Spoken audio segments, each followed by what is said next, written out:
Bonjour, c'est David Pierre-Louis. Je ne suis pas sur le plateau d'SFR Sport 5, comme vous pouvez le constater.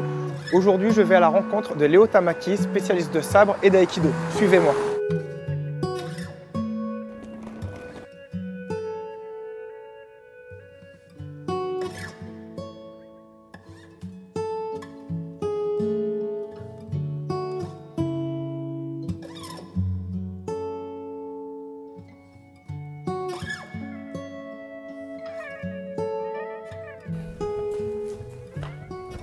Bonjour Léo. Enchanté.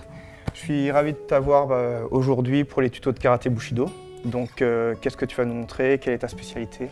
Alors moi je fais de l'aïkido et ce que je te propose c'est peut-être de voir un petit peu de travail au sabre et puis éventuellement à main nue. Du sabre, parfait.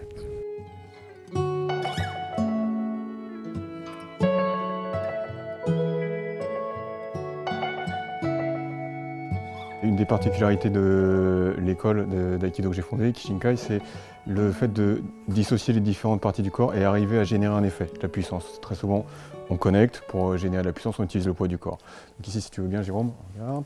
Donc normalement, ici, ça se fait sur une coupe. Donc avec la coupe, on va voir ce type de mouvement-là. On veut évidemment qu'il y ait de la puissance qui est générée et le mouvement, là, on va le faire à l'arrêt pour que ce soit plus simple.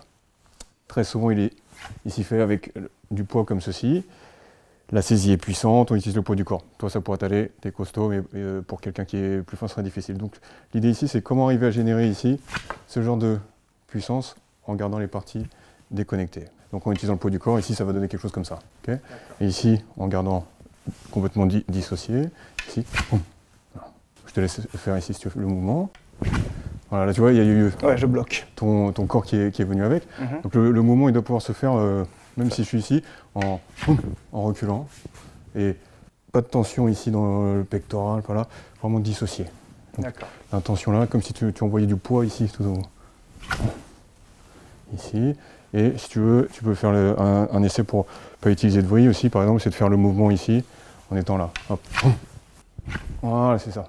Ça ne doit pas nous demander de puissance physique. Les gars, ils pouvaient aller sur le champ de bataille dès l'âge de 12 ans jusqu'à leur mort. Avec une armure qui faisait entre 35 et 40 kg. Un sabre comme on a là qui pèse... bouge pas, je vais te montrer le sabre. Donc tu imagines ça pendant plusieurs heures. Donc regarde, fais une petite coupe, voilà. Et si on engage le corps, imagine la puissance qui est l'inertie. Et donc l'idée c'est comment arriver à manier ça, en fait, sans utiliser de poids, sans engager le corps, en se déconnectant, en dissociant les parties. Très souvent, on cherche à connecter pour surmonter une contrainte, et là, c'est libéré. Donc chaque partie. Il faut se relâcher en permanence, voilà. Sinon on tétanise, on ne peut plus combattre. Voilà. Et j'imagine que quand vous êtes au sol, ça doit être exactement le même truc. Le relâchement et la tonicité. Si on se bloque, on ne peut plus avancer. Même la saisie, tu vois ici, très souvent, on dit à la fin de la coupe qu'il faut essorer, etc. Ça dépend des écoles, encore une fois. Pour moi, c'est pas le cas. Il faut pouvoir rester ici disponible, dans le sens où ici, il faut que ça puisse repartir tout de suite, et les mains, tu vois, sont... Et donc c'est comme quand tu fais un développé couché, tu vas lier la respiration pour surmonter une résistance. Et comme là, c'est pas le cas, tu veux créer du mouvement en impliquant le moins de parties possible. Ce qui te permet plus d'économie, plus de relâchement, Exactement. Plus de vitesse, plus de tonicité. Voilà. Et donc, le problème aujourd'hui, on va dire, c'est que la plupart des gens commencent les arts martiaux ou sports de combat quand ils sont déjà développés. 15 ans, il y a déjà de la force, c'est déjà plus que 12 ans. Et ceux qui ont 12 ans le font avec des gens qui ont leur âge. Or, quand tu es sur le champ de bataille, tu as 12 ans, même si on essaie de t'épargner, quand tu vas te retrouver face à quelqu'un, il y a de grandes chances que c'est quelqu'un qui est entre 20 et 40 ans. Donc il faut que tu aies déjà appris à survivre sans utiliser de capacité athlétique. Et lorsque tu as 50, 60 ans, c'est pareil. La probabilité, c'est que les adversaires que tu vas avoir en face de toi, ils soient dans la force de l'âge, contrairement à toi. Donc il faut continuer à pratiquer sans force. Voilà. Tu as fait de l'aïkido. Donc si je veux faire... Shiranage ou des Kimenage, on est là, on part avec le corps et on vient tirer ici. Donc toi, ça crée tout de suite de la résistance. Voilà, tu vois, tout de suite. Donc l'idée, c'est d'arriver et que ça soit, mon intention soit dans ton bras ici. Et que, comme ça va être... Oh là là, tout de suite, je sens la résistance parce que je suis en train de tirer avec mon corps. Mais si je suis ici, hop, ça part là, en fait, le temps que toi tu mettes la résistance, ce moment-là est déjà fait. Tu as déjà créé l'ouverture qui fait que tu peux entrer. Exactement. Et donc, Ikkyo, c'est pareil. Si je suis ici et que je viens ici, voilà, parce que ça vient de cet endroit-là. Au contraire, si ici, hop, on a relâché les dissociés et on peut rentrer. Et donc avec le sabre, c'est pareil. La difficulté avec le jiu-jitsu brésilien, c'est que c'est devenu un sport de combat. Donc l'intention, ça va être la volonté, peu importe que tu sois dans une mauvaise situation, peu importe que tes muscles te brûlent, peu importe qu'ils soient en train de dominer, c'est ne jamais rien lâcher, toujours revenir. C'est une forme de résilience, mais c'est ne pas lâcher dans la tête. Et même si le physique n'est pas présent, toujours continuer à bouger, à sortir de la domination pour essayer de recoller au score. Mais ça reste de la... comment dire ? C'est du sportif. On ne joue pas avec des lames. On peut jouer en jiu-jitsu, même si ça fait mal. Quand on fait face à des lames, on ne joue pas avec des lames. Ça, c'est... il me semble que donc, toi, tu es un passionné de lames aussi. Et donc, tu travailles quoi? Qu'est-ce qui t'intéresse? Je pratique le Pekiti Tirsi Akali. Et parce que j'ai une réelle appétence pour les lames et particulièrement les couteaux. Et puisque je considère que c'est un véritable équaliseur en fait. Il n'y a pas besoin de force pour être tout de suite dangereux. Tu fais 50 kg, l'autre fait 120 kg, il peut être champion de ce qu'il veut. Si c'est coupé, c'est coupé. Peu importe comment tu es. Et le sabre, avec son poids, avec sa longueur, c'est encore plus dangereux. Donc moi, ça me parle, ça.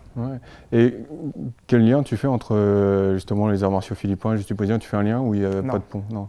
Tu gardes bien. Il y a les angles, il y a des choses qui peuvent, être communes, mais c'est tout comme en aïkido. L'irimi, le fait de rentrer, tai sabaki, le fait de laisser passer, ce genre de choses, l'équilibre entre ciel et la terre, entre guillemets, ce sont des principes, mais qui sont centrales à toutes les disciplines. Après, le sport, c'est le sport. Mais moi, la façon dont je vais expliquer le jiu-jitsu brésilien à mes élèves, ça sera toujours structure-levier, structure-levier, structure-levier.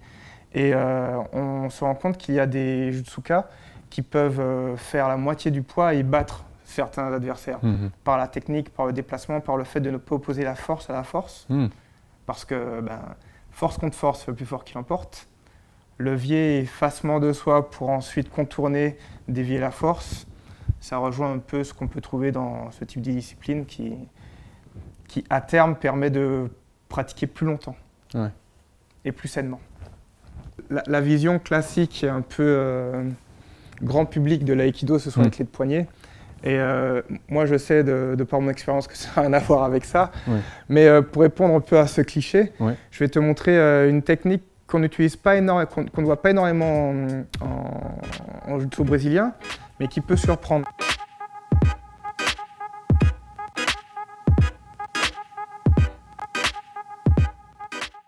Donc le jiu-jitsu brésilien, et particulièrement le jiu-jitsu brésilien en compétition, à 80%, c'est passer la garde ou travailler à partir de la garde. Et la garde, c'est l'angle qui est formé par les jambes.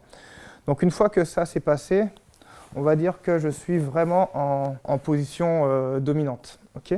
Donc là, j'arrive sur un contrôle en croix. Et justement, lui, il va placer sa structure afin de m'empêcher de lui mettre la pression. À partir de là, il va passer le bras à l'intérieur. Et là, moi, ce que je vais faire directement, c'est que je vais venir bloquer ici. Et là, ce que je vais faire, c'est que je vais simplement descendre mon coude au sol. Et je vais légèrement reculer mon pectoral. Bloquer le coude, tirer et descendre. Et comme il ne sait pas ce qui va se passer et qu'en plus, moi, c'est tout le poids qui descend, quand il prend la clé de poignet, ça veut dire souvent qu'il a une entorse. Tu vas te verrouiller. Faire une sorte de carré, c'est ça? Exactement. Et plutôt que de chercher à te mettre la pression, puisque tu es déjà bien installé, je vais utiliser une réaction qui sera un peu automatique chez toi, de venir mettre le bras sous l'aisselle. Donc au moment où toi tu vas mettre le bras sous l'aisselle, je suis cassé moi-même, ici. Tu as vu mon épaule où elle est? Et maintenant, j'empêche que ça parte. Et ici. Et si je veux, je tire ici, là, et là, crac. Je te remercie beaucoup. Sans exagérer, tu m'as réconcilié avec une bonne partie de mon passé martial. Écoute, ça fait plaisir. Moi, j'ai commencé par le judo, mais comme un gamin, 6 ans, mais je suis passé à autre chose très très vite, mais j'ai toujours adoré ce travail et j'y vois énormément de finesse. Quand j'ai vu, je travaillais à la Montagne Sainte-Geneviève quand il y a eu les premiers UFC, UFC 1, 2, 3 avec... et j'étais comme un fou, je trouvais ça vraiment génial. Et ce contrôle du corps fin, quand je te voyais faire les préparations, et puis là la dissociation, le contrôle, toute pensée, génial. Merci beaucoup.